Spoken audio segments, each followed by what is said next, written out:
Thank you, Mr. Chairman. I will continue to say I don't think that this bill, this amendment, should be controversial. The legislation is as straightforward as it gets. It simply states that if you're providing evidence-based medicine to children under your care, then the federal government will fund your residency training program. But if you choose instead to encourage and facilitate dangerous and permanent changes to a child's physiology, taxpayers should not be forced to fund that program. That's not controversial. It's common sense. Now let's delve into the issue at hand. I'm talking about so-called gender-affirming care for children, which in reality is nothing but pseudoscience parading around as legitimate care. It's a facade, plain and simple. True evidence-based medicine relies on systematic reviews. That's the gold standard for assessing a substantial body of evidence. And here's the kicker. All 5 of the genuine systematic reviews conducted on child sex change procedures arrived at the same conclusion. The evidence has alarmingly low quality, specifically the evidence that it has any benefit for them. So here's the problem. Radical ideologies have infiltrated our medical societies and children's hospitals, driving them into a state of madness.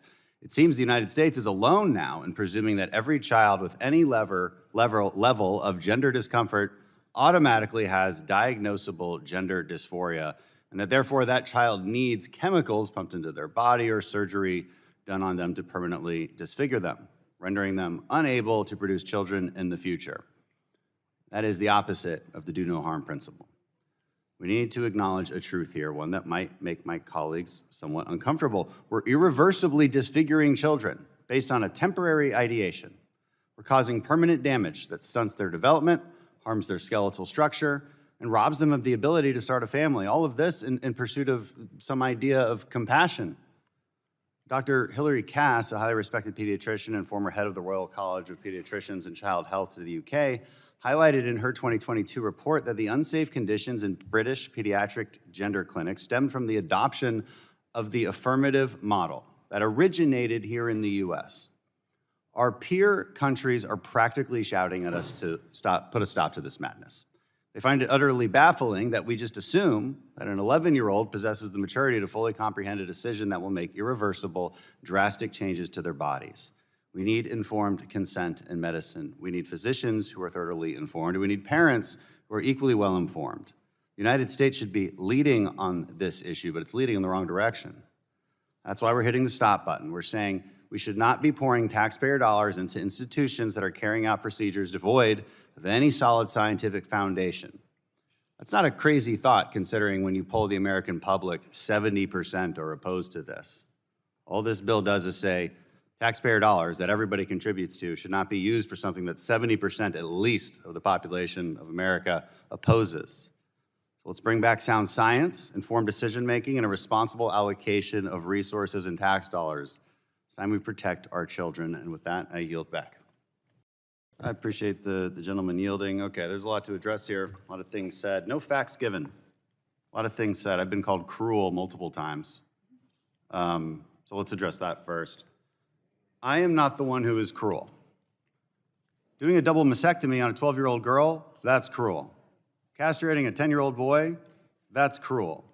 Putting them on permanent hormone therapy and puberty blockers that could prevent them from ever having children, permanently changing their physiology, there's a cruelty to that for sure.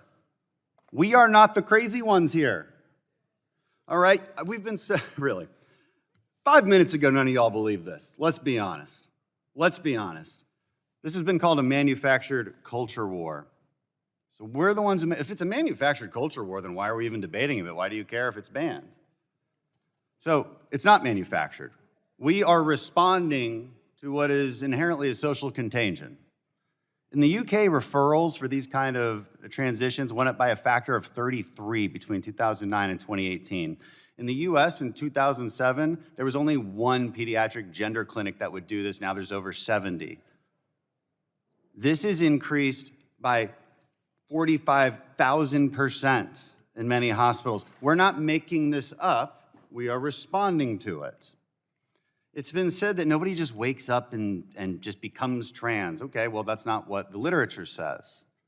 In a report by Lisa Lippman, parents' reports of adolescents and young adults perceived to show signs of rapid onset of gender dysphoria. Nearly 70% of adolescents and young adults in the sample had at least one friend in the peer group who had declared a trans identity. There is a clear association and correlation between peer influence and these kind of ideations. Will the gentleman yield? No. Are you suggesting Hey, that I said if no. you have a transgender The gentleman and did you're not gonna be yield, Dr. transgender? Ruiz. You're out of Gentleman order. did not yield. But since Dr. Reese the is message talking, is and no he found transgender one friends. study. I reclaim my time. And, yes. Let's keep our decorum here now. Come on. Recognize No, this, Mr. Crenshaw. Let's go ahead, and I will address what the good doctor had said about the one study that he found. So the one study that he did find, actually 2 of those participants in there killed themselves, and it was not a randomized control study. So just like many of these studies that you could bring up, trust me, I've got notes on all of them. Now, I'm not done correcting all the misinformation that's been put out. It was said earlier that this would ban procedures. No, it removes funding for hospitals that do them. Can we remove this person? All right. It was said earlier that we don't know anything about this. We don't know what these procedures are, or what the parents are thinking, what the kids are thinking. Isn't that kind of a good argument to press the pause button, since we don't really know anything? Now, what we do know is that there's been multiple systematic reviews, the gold standards of evidence collection, that show that we don't know enough to keep going on something that carries such high risk. Now, look, you might not know that bananas are healthy for kids, but you also know that there's not much risk to giving them a banana.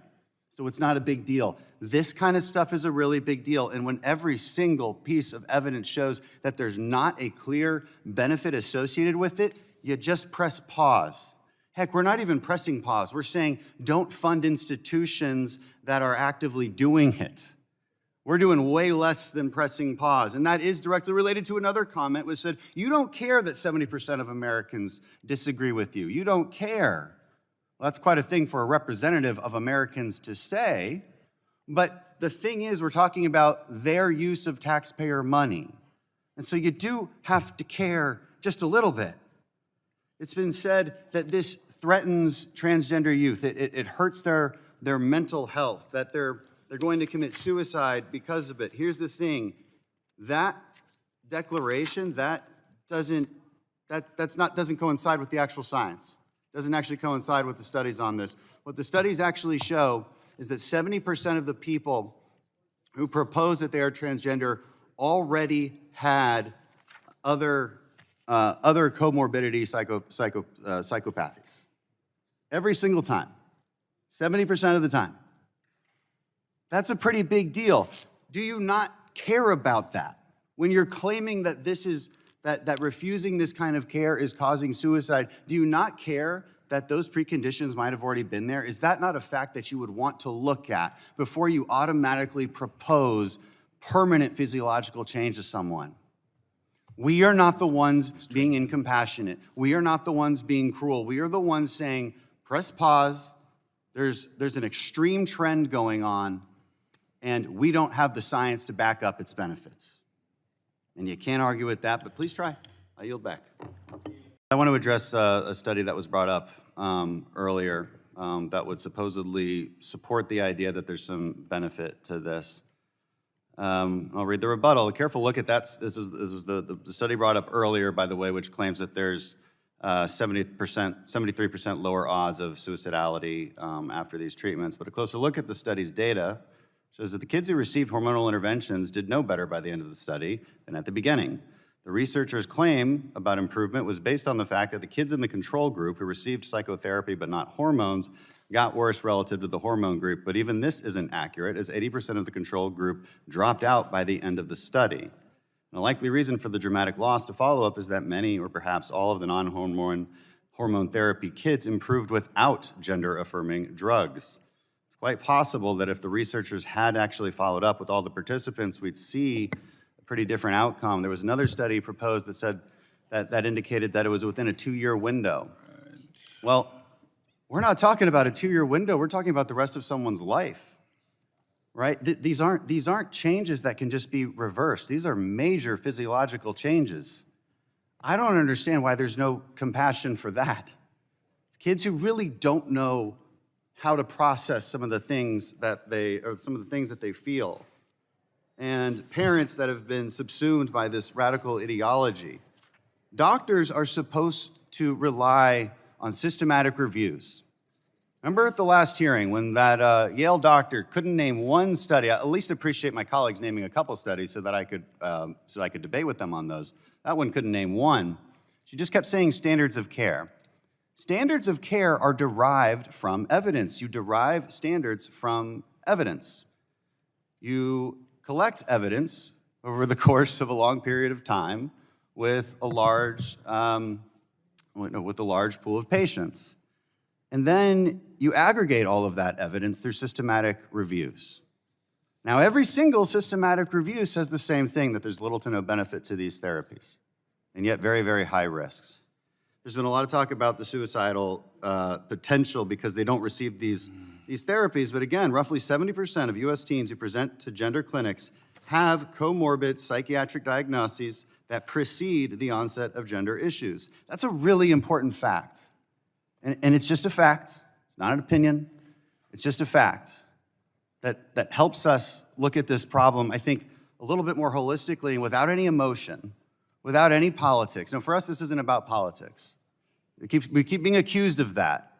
But the truth of the matter is we're simply responding to a very radical trend. That's all that's happening here. It's been said over and over again that we shouldn't be getting in between the patient and the doctor. I might remind everyone that most of these bills that we've passed in a bipartisan way today regulate medicine between a doctor and a patient in one form or another. Right? Obviously, the government is in the business of it. And if, by the way, if you don't believe that the federal government should be in the business of it, then why are we giving money to children's hospitals in the first place? Your argument has that logical end, just to be clear. Now, look, of course we want to make sure that our children's hospitals' GME programs are funded. This bill does that. This bill does that while also preserving long-standing medical standards of care that have been proven time and time again, while prohibiting the kind of care that has not been proven, that has actually been proven the opposite. This should really not be controversial.